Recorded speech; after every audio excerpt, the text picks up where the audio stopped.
Initially, I would like to invite the person whose action always inspired us to dream more, learn more, do more, and become more. You are really a true leader.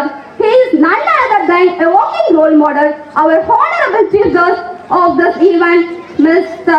Ayyappan sir, MSc MPhil, M.Ed. Please come on the dais, sir. With pleasure, I invite our respected correspondent, ma'am, Mr. Samina Nurullah, ma'am. Please come on the dais, ma'am. I welcome Mr. Samina, ma'am, and Mr. Samsi, sir. Please come on the dais to honor our chief guest.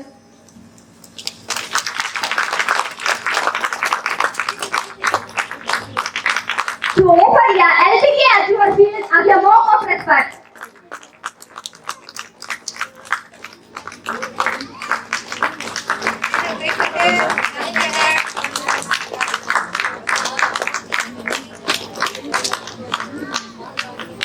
Thank you, sir.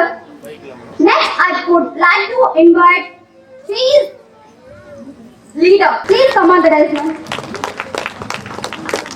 I request correspondent, ma'am, to present a shield as a mark of respect.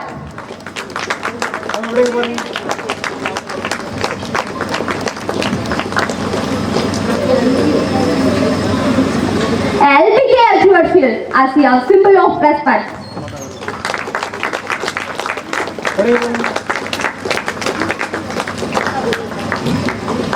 Thank you, ma'am. Of the evening, he is none other than our special guest of this event, Janab Haji K.M. Samsudin sir. Please come on the dais, sir. I request correspondent, ma'am, and Ayyappan sir offer his LPK as your shield as a mark of our respect.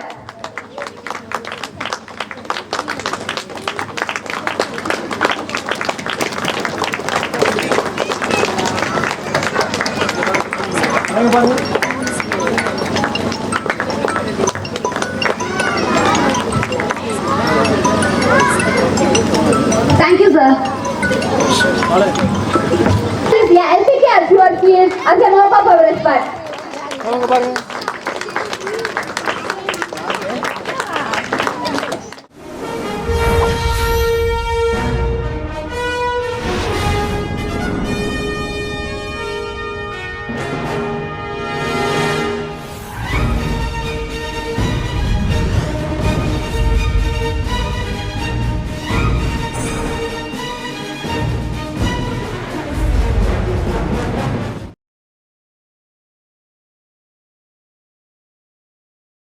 Now I want to request our special guest Mr. Samsudin sir to come on stage to say a few inspiring words.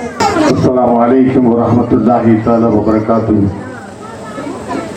கண்ணியத்திற்கும் மதிப்பிற்குரிய பெரியவர்களா, இந்த மேடையை அலங்கரித்துக் கொண்டிருக்கிற பேராசிரியர் Ayyappan அவர்களா, Mrs Ayyappan அவர்களா, என்னுடைய அருமை நண்பர் என்னுடைய அண்ணன் அப்துல் சமதுடைய மகன் மரியாதைக்குரிய தம்பி அவர்களா, மேலும் இந்த நிகழ்ச்சி சிறப்பித்துக் கொண்டிருக்கிற உங்கள் அனைவர்களையும் வருக வருக என்று அன்போடு வரவேற்று, எனக்கு முன்னால் பேசி அமர்ந்திருக்கிற ஐயப்பன் அவர்களை பார்த்து நான் வியந்து போனேன். காரணம், சொல்லுக்குள் வாக்கியத்தை சுருக்கி வைக்கும் சூத்திரதாரி என்று சொல்லுவார்கள். என்னை கண்ணியப்படுத்துகிற அளவிற்கு இந்த மகள் வளர்ந்திருக்கிறாள் என்று அவர் சொல்லுகின்ற பொழுது, ஐயப்பன் அவருடைய வார்த்தையின் வசனத்தை நான் உற்று நோக்கினேன். சமீராவை அழைத்து, இது என்னுடைய மாணவி வளர்ந்து நிற்கிற அந்த நிகழ்ச்சி என்னை மெய் சிலிர்க்க வைக்கிறது என்று சொல்லுகின்ற பாக்கியம் எல்லோருக்கும் கிடைக்காது. அது ஒரு சிலருக்கு தான் அமையும். எல்லோரும் சமீராவை பாராட்டினார்கள். சமீரா என்று ஏறத்தாழ 25 குழந்தைகளுக்கு தாயாக இருக்கிறார். சொல்லுவார்கள், சொல்லுக்குள் வார்த்தையை சுருக்கி வைக்கும் சூத்திரதாரி யார் என்று கேட்கின்ற பொழுது, இறைவனுக்கு நிகராக பல விஷயங்களை அங்கே கூப்பிட்டு இருக்கிறது. ஸ்மார்ட் கிட்ஸ் இன்டர்நேஷனல் ஸ்கூல் என்று சமீரா ஆரம்பித்து வளர்ந்திருக்கிற அந்த அழகை நான் பார்க்கின்ற பொழுது உண்மையிலேயே என்னை மெய்சில் இருக்க வைக்கிறது. எல்லோரும் பாராட்டினார்கள், மிஸ்ஸஸ் பாராட்டினார்கள், ஐயப்பன் சார் பாராட்டினார்கள். ஆனால் அவர்களை பற்றி நானும் ஒரு சில வார்த்தைகள் கூறியாக வேண்டும். 2 ஆண்டுகளுக்கு முன்பாக சமீரா என்னிடத்திலே வந்து, அதான் உங்களை போன கட்சியில நான் ஈடுபாடு கொள்ள வேண்டும், திமுகவில் நான் சேர வேண்டும், அந்த கட்சியிலே சேர்ந்து நான் மக்களுக்காக பாடுபட வேண்டும் என்று என்னிடம் வந்து கேட்டார். அப்பொழுது நான் சொன்னேன், நீ என்னுடைய தம்பி மகள், அரசியல் ஒரு சாக்கடை, சாக்கடை என்னும் அந்த சாக்கடையின் நறுமணமிக்க சந்தன மரத்தை எத்தனை நெட்டாதான் என்ன பயன்? அரசியல் உனக்கு வேண்டாம், நீ ஆன்மீகத்தை தேர்ந்தெடு, இல்லை என்றால் ஒரு பள்ளியை தேர்ந்தெடு என்று 2 ஆண்டுக்கு முன்பாக அந்த குழந்தையை அழைத்து நான் சொன்னேன். அதனுடைய அசூர வளர்ச்சி என்று நான் பார்க்கின்ற பொழுது மெய்மறந்து இருந்தேன். எனக்கு முன்னால் இந்த நிகழ்ச்சியின் தொடக்கத்தில் ஒரு ஆசிரியர் மேடம் பேசினாங்க ஆங்கிலத்தில். உண்மையிலேயே நாம இங்கதான் இருக்கிறோமா இல்ல நம்ம ஃபாரின்ல இருக்கிறோமா என்ன அந்த அளவுக்கு அந்த பெண் ஆங்கிலத்தில் உரையாற்றிய பொழுது, இதுபோல் படிக்கின்ற பட்டதாரி பிள்ளைகளுக்கு மத்தியிலே நான் அமர்ந்து தலைமை தாங்குவது என்பது எல்லோருக்கும் கிடைப்பதில்லை. என்னுடைய பள்ளி பருவ காலத்தில் என்னுடைய ஆசிரியர், ஆறுமுகம் ஆசிரியர் என்பவர் ஒருவர் இருந்தார். அவர் சொல்லுவார் அடிக்கடி, தமிழிலே உரையாற்ற வேண்டும், அப்பொழுதுதான் தமிழனுக்கு பெருமை என்று சொல்லுவார். அந்த காலகட்டத்திலிருந்து இன்றைய வரை சொற்சுவை பொருட்சுவை அனைத்தும் கூட்டி சுந்தர தமிழிலே பாட்டு செய்து செந்தமிழ் கவி பாடும் புலவனாக இல்லை என்றாலும் கூட ஒரு தமிழிலே உரையாற்ற வேண்டும் ஒரு எண்ணம் என் இடத்திலே எப்பொழுதும் உண்டு. நான் பல நிகழ்ச்சியிலே கலந்து கொண்டு அரசியல் மேடைகளிலே கலந்து பேசும்போது கூட நான் பலமுறை கூறியிருக்கிறேன், இந்த பள்ளி ஒரு தொழிற்சாலை, இது பள்ளி அல்ல, ஒரு மனிதனை புனிதனாக்குகின்ற ஒரு தொழிற்சாலை. ஒரு குழந்தை நல்லவனாவதும் தீயவனாவதும் அன்னை வளர்க்கையிலே என்று சொன்னான். ஒரு பேராசிரியர் கட்டுரை எழுதுகின்ற பொழுது அந்த கட்டுரையின் வழக்கத்திலே பெண்களை பற்றி 2 ஆசிரியர் எழுதினார்கள். ஒரு ஆசிரியர் எழுதினார், ஒரு பெண்ணை வர்ணித்து எழுதினார். எப்படி வர்ணித்தார் என்று சொன்னால், வானத்தில் வந்துதிக்கும் வட்ட நிலா போன்ற அழகுடையால் அன்ன நடை நடக்க அழகோசை புன்னொழிக்க பாவை அவள் அழகை பலர்கண்ணும் பின்னோக்க நானும் நோக்கிட்டேன் அவள் நாணத்தையும் போக்கிட்டேன் என்றான் ஆசிரியர். பெண்ணழகு என் அழகு தோற்றம், என் கண்ணிரண்டை இழந்தேன் கண்ணிய வளாலே, பெண்ணிடத்தில் என்னதான உலகோ என் கண்ணிரண்டு புறங்கவில்லை பகல் இரவாய், பெற்றெடுத்த அன்னையை மறந்தேன், பற்றான தந்தையை மறந்தேன், பற்றாத கல்விதனை மறந்தேன், ஆனால் பொற்சலையால் பூமுகத்தை மறப்பேனா என்றான். ஒரு ஆசிரியர் எழுதினார். ஆனால் மறு ஆசிரியர் எழுதினார், கற்றது கையளவு இருந்தாலும் இனி கற்கக்கூடியது உலகளவு இருக்கிறது. குழந்தைகளை பேணுவதில் ஐயப்பன் ஆசிரியர் சொன்னது போல் பட்டம் படித்து பெரியாளாவது கடமை அல்ல. இந்த பள்ளி பருவத்தை இந்த பள்ளியிலே கற்கின்ற அந்த விதம் இருக்கிறது பாருங்கள், அதுதான் மக்கள் மனதிலே குழந்தையினுடைய மனதிலே பதிவாகி கொண்டிருக்கிறது.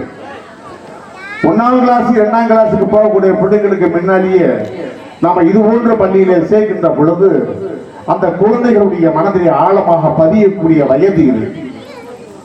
ஒரு குழந்தை சொன்னது ஆங்கிலத்திலே பேசியது, மற்றொரு குழந்தை சொன்னது ஹிந்தியிலே பேசியது. அது உண்மையிலே எல்லா குழந்தைகளுக்கும் வராது. இந்த பள்ளி பருவத்தில் ஹிந்தி என்பது ஈஸியான மொழி, அனைத்து மொழிகளையும் நாம் கற்றாக வேண்டும்.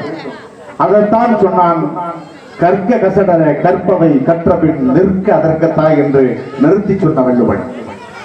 ஆக கண்ணியமிக்க சகோதர பெரியார்களே, சமீரா வளர வேண்டும். சமூகம் என்று கல்வி இல்லை என்று ஒன்று சொன்னால் அவன் கல்லுக்கு சமமாகி விடுகிறான். கல்வி என்பது ஒரு மனிதனை புனிதனமாக்குகின்ற செயல். அந்த கல்வியை யார் கற்றுக் கொடுத்தால் என்ன?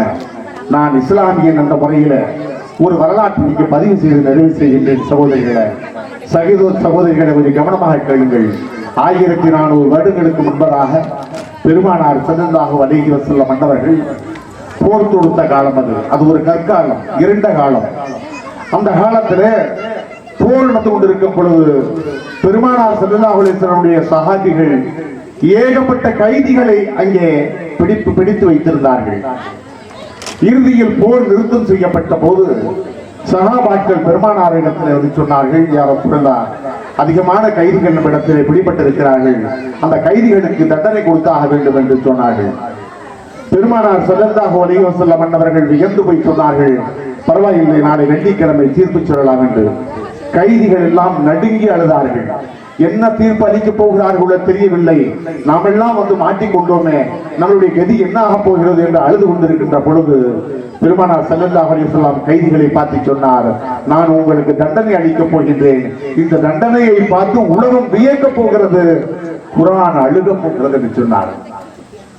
அழகிய குர்ஆனுடைய நல்வார்த்தைகள் 1400 வருடங்களுக்கு முன்பதாக பெருமானார் ஸல்லல்லாஹு அலைஹி வஸல்லம் சொன்ன சொல் இன்றும் அது வரையப்பட்டு மக்கள் மனதிலே பதிவு செய்யப்பட்டிருக்கிறது. என்ன சொன்னார் தெரியுமா? என்னுடைய மக்கள் பகுத்தறிவு இல்லாமல், படிப்பு இல்லாமல் பின்தாங்கி இருக்கிறார்கள். அந்த பிள்ளைகளுக்கு நீங்கள் கல்வி அறிவிய 6 மாத காலம் ஊட்ட வேண்டும். அப்படி ஊட்டினால் உங்களுக்கு இருக்க இடம், உடுக்க உடை, உண்ண உணவு அளித்து 6 மாதத்தில் விடுதலை என்று சொன்னார். சுப்ஹானல்லாஹ், இது ஒரு தண்டனையா? கருணை உள்ள படைத்த பெருமானார் ஸல்லல்லாஹு அலைஹி வஸல்லம் அவர்கள் கல்விக்கு முதலிடம் கொடுத்தார்கள். இக்ரா என்று முதலில் இஸ்லாம் தான் சொன்னது. படியுங்கள். ஜிப்ரீல் அலைஹிஸ்ஸலாம் பெருமானாரை இருக கட்டி கொண்டு அழுது கொண்டிருந்தார். பெருமானார், எனக்கு குளிர்கிறது, என்னை இருக பற்றி கொள்ளுங்கள். மறுபடியும் சொன்னார் ஜிப்ரீல் அலைஹிஸ்ஸலாம், படியுங்கள், இக்ரா. அந்த படியுங்கள் சொன்னது இஸ்லாம். ஆக கல்விக்கு முதலிடம் கொடுங்கள், அவர்களை கண்ணியப்படுத்துங்கள், செமிரா மேலும் வாழ வேண்டும், அந்த பள்ளி வளர வேண்டும் என்று சொல்லி ஜமாத் சார்பாக அவர்களுக்கு வாழ்த்து தெரிவித்து நன்றி கூறி விடைபெறுகின்றேன். அல்ஹம்துலில்லாஹி ரப்பில் ஆலமீன். அஸ்ஸலாமு அலைக்கும் வரஹ்மத்துல்லாஹி வபரகாத்துஹு.